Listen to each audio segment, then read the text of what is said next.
It wasn't enough for Steph Curry, never the consensus best player on the floor in 3 previous trips to the NBA Finals, to make Oracle Arena his personal playpen Sunday, Monday, PHL time, and become too much for the Cavaliers. No, Curry was too much for this game. Perhaps this series. His love affair with the shot, a match made in hoops heaven, was the picture of beauty for the Warriors and devastation for the Cavs in Game 2.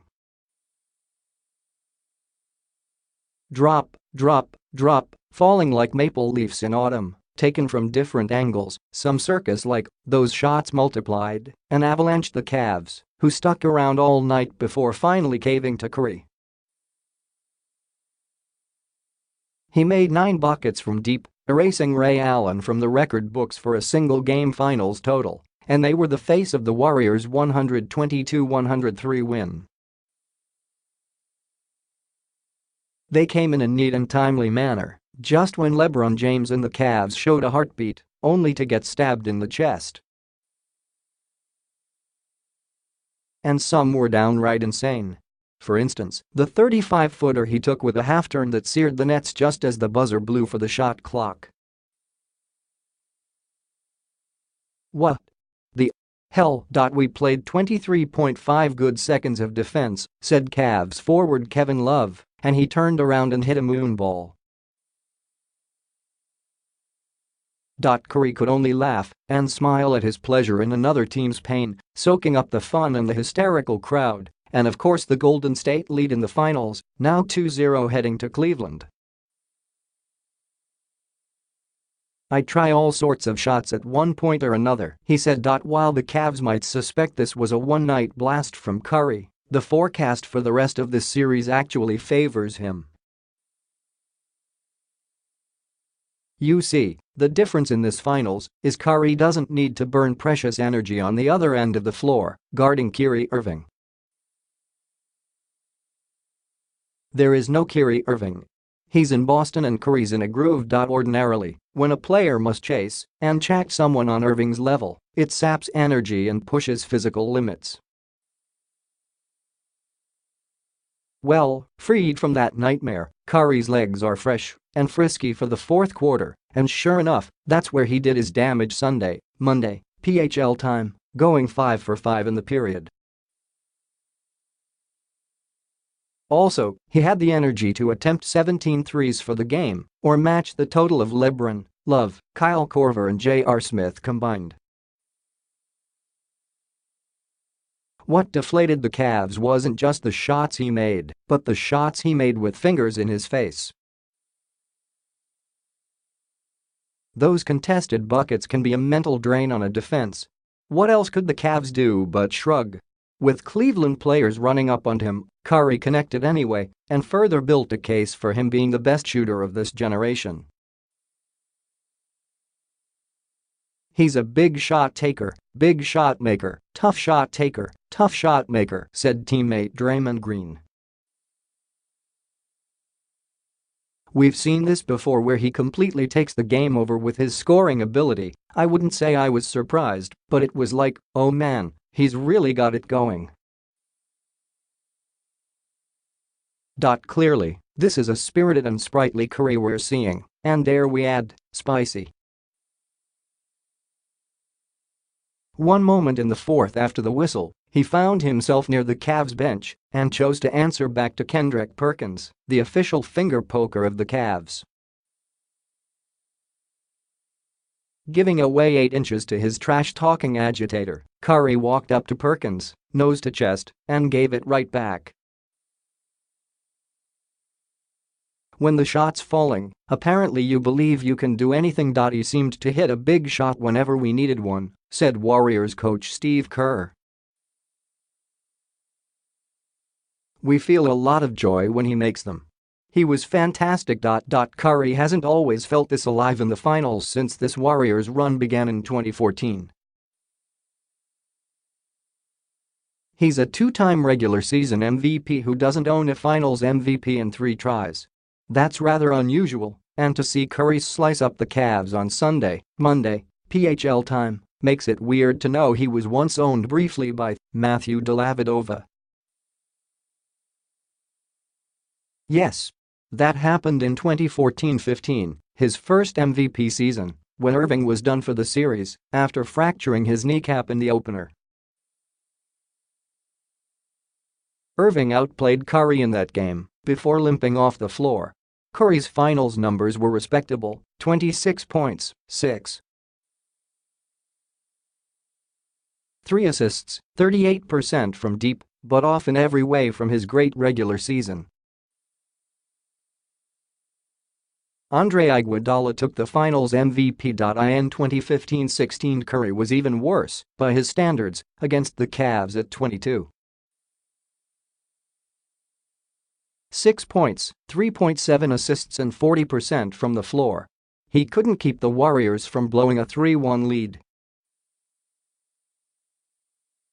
In a telling moment during the heat of the action, LeBron scolded Curry, the game's greatest player, essentially letting the first unanimous MVP know he wasn't up to the task. Curry then was a step slow on Irving's Game 7 jumper in the final seconds that sealed the historic comeback. Then last season, Curry's finals numbers finally approached his regular season level, and he enjoyed a solid series by averaging 26. 8 points and 8 assists, but Kevin Durant was a beast and took finals MVP. The other day, when asked about possibly winning the award this time, Curry dismissed the idea. "It doesn't make or break my career," or whatever you want to say. Looking back, "If we win this championship and I don't win finals MVP, I'm going to be smiling just as wide and just as big. I'm going to play with the right energy to help my team win. Usually when I'm in that mindset, good things happen. Whether that means finals MVP or not, who cares?" When Curry is executing a give-and-go which ends with him sprinting to the corner and drilling a three, who can guard that? That play is happening with increased frequency. Sometimes, as in the Houston series, a Warriors player, in this case, Jordan Bell, will pass it back between his legs to Curry and then act as a shield. In Game 2, Curry raced to the corner 3 times, the last when he took a pass and floated a high-arching shot over Love's fingertips and took the foul, getting a 4-point play out of it. Curry said the Warriors used that play multiple times this season, and it's only getting some light because of the microscope of the playoffs. "Well, it's catching the Cavs by surprise. Anytime he has it from the three-point line, you have to try and make him shoot twos, contested twos, and do the best job from the three-point line as well," said Love. "No matter where you are on the floor, he has a chance to make a miraculous shot." And they crushed the Cavs' spirit as when Cleveland crept within 7 points just after the fourth quarter began, and Curry counterpunched by drilling a pair of threes in a 32-second span. Cleveland never made a meaningful run again. This was likely the Warriors' best effort of the postseason, all things considered. They put on a show and finished strong and left no doubt. Curry scored 33 points, Durant made 10 of 14 and added 26, and Thompson shook off a sore ankle for 20 points. When those three are dangerous simultaneously, there's probably not a defense the Cavs can muster to save themselves. Plus, Green had 8 rebounds and more important 7 assists, making sure the ball moved and found the right people. "I mean, they're a dangerous ball club, and it starts with those 4 guys," said LeBron. "It's not something that's surprising. Also, Kerr made an adjustment from a tight Game 1 by inserting JaVale McGee in the starting lineup, and McGee's best contribution was catching the ball after being left unchecked. That's why he shot 6 for 6. And the Warriors just had omens in their favor. When David West hits a three-pointer for the first time since November, you know it's your night." LeBron remains a massive factor, obviously, and while his Game 2 performance, 29 points and 1 rebound shy of a triple-double, didn't quite send the same degree of fright into the Warriors as he did 3 days earlier, they haven't muzzled him and may never. He's averaging 40 points, 10.5 assists and 8.5 rebounds, and down 0-2. If Curry's playing like it, will it matter?